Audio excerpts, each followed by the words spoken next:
Today,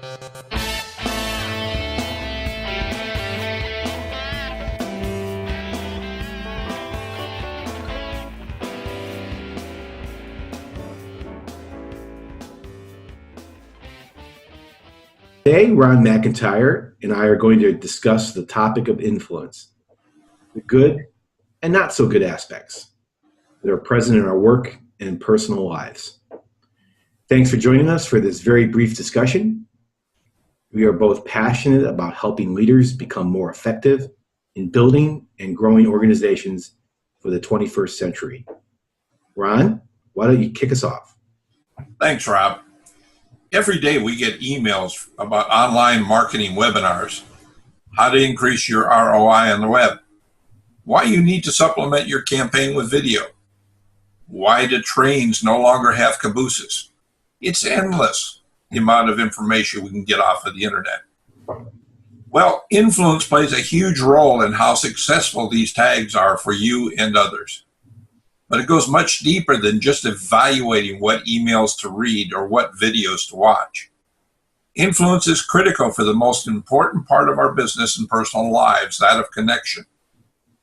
Without communications and without connection, we are talking at each other, but not with each other. And that sets the stage for little to get accomplished. Walls are constructed, silos develop, and isolation is the ultimate outcome of this situation. Now, John Maxwell says, the true measure of leadership is influence. Nothing more, nothing less. Now, Rob, since you're a specialist in relationship capital, how would relationship capital embrace this concept? Well, influence is critical to earning relationship capital, but I think we need to step back a second and kind of tell you a little bit about the vision and why this is important. If you look at institutional mindsets for the last couple hundred years of organizations and business, it's been a command control structure. Basically, business mindset has been closed, selective, and controlling. But the internet kind of disrupted that. We're in a networked world now where we have peer-to-peer relationships, two-way communication, where you need to have an open mindset. You need to be accepting of randomness because you don't know which way the opportunity is going to come in what direction. And you need to be supportive of everyone. So, when we developed the open standard of relationship capital, we believe that you make commitments to others. What is a business but fulfilling commitments to its stakeholders, its customers, its clients, its employees, partners, suppliers. And you make a commitment, and when you fulfill that commitment, your account gets credited with relationship capital. If you don't fulfill the commitment, you get your account debited. So it's a very simple concept, not so simple to execute, but simple to understand and capturing trustworthiness. So influence is not just what you say, but how you connect, how you collaborate, how you engender trust, how you keep your promises, how you earn relationship capital. That is the source of advantage today. We're just trying to measure it with this digital aspect that relationship capital can capture these interactions and measure it. Well, thanks for sharing that, Rob. Now, we've also isolated out a number of what we're referring to as key elements involved in influence. And Rob has mentioned one of these, which is consistency. Now, consistency is vital. Our ability to influence must start with being able to be counted on to do what we said we were going to do. Simply said, we must keep our commitments on a regular basis. And that was one of the foundations that Rob talked about in relationship capital. Another is expertise, experience, and knowledge. Do we bring something special to the table that can assist with being able to help and empower others? This is added value. No matter what we do or what we say, we have to bring value to the table in order to get people to listen to us. Last thing that we're going to discuss today is going to be self-discipline. Can we control our emotions? Can we control our tempers? Can we be trustworthy? These are all vital to understanding how to influence people. How influential is somebody that either doesn't keep their commitments, blows up during meetings, walks out of meetings, has a temper tantrum. They all play a role in destroying this thing we call influence. Now, how we apply these elements is vital for success in leading and in following.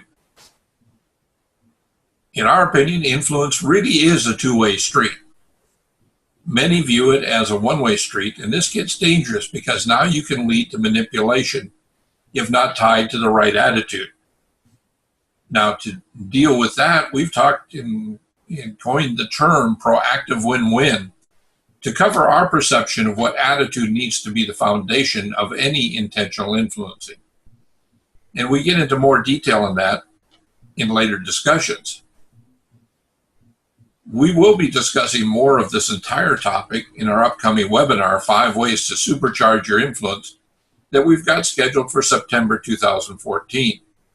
So we're hoping you can join us on that. Now, as an added factor, Rob, can the standard of trust assessment that you have in place help a leader determine a course of action for his or her business today in preparation for discussion of influence? Most definitely, Ron. We believe our vision to really transform a business and distinguish itself in a hyper-competitive, hyper-transparent, dare say morally interdependent world, you need to really up your game. You need to elevate your culture. So much business investment and leadership time has been spent on technology, which is important, but it gets leapfrogged. Competition can leapfrog you in technology. Strategy doesn't have long-term sustainable advantage anymore. But your culture, if you get your culture right, if you get your how you do your culture, how you behave right, you can out-innovate. You can out-behave the competition. So we assess standards of culture assessment based on 4 attributes. Your organization's character, the sum of your people's character, your competence, your good intent, and your proactivity. Now, the interesting thing, obviously, most people, if you ask customers, if you ask a retail customer, most retail customers don't think their retail bank has good intent towards them. Right. That's important. You have to really understand and be mindful of that. And many employees are struggling with trusting their managers, trusting their leaders. So they got to understand that the leaders have good intent towards them.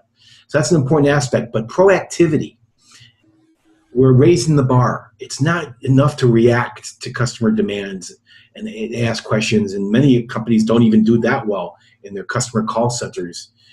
You've got to anticipate and proactively look after your stakeholders' interests. The firms that do that, I believe their relationship capital will be higher, and they'll be more competitive, and they'll win more business. They'll have happier clients. They'll have happier and more effective and high-performing employees. It's a win-win-win. It's a proactive win-win, as you say, Ron.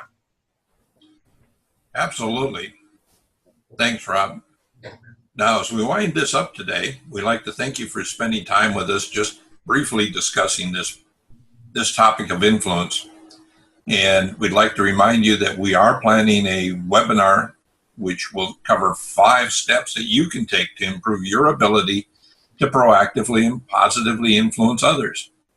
So watch for details to follow. The name of the webinar is 5 Ways to Supercharge Your Influence.